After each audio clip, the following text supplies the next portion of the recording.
This video is brought to you by thepuzzler.com.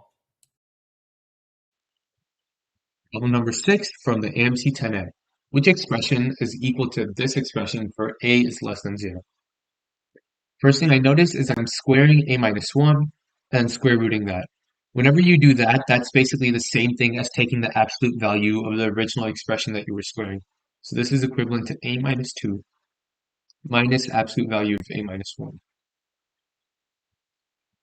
Now, a is less than 1, or is less than 0, so a minus 1 is going to be negative.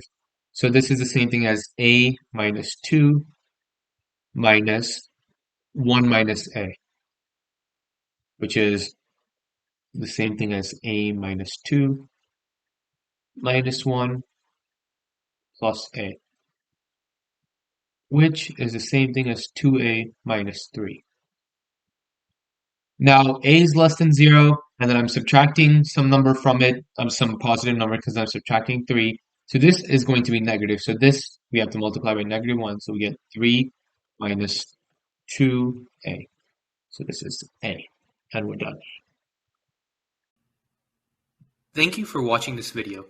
If you liked or enjoyed this video, make sure that you give it a like and subscribe to our channel.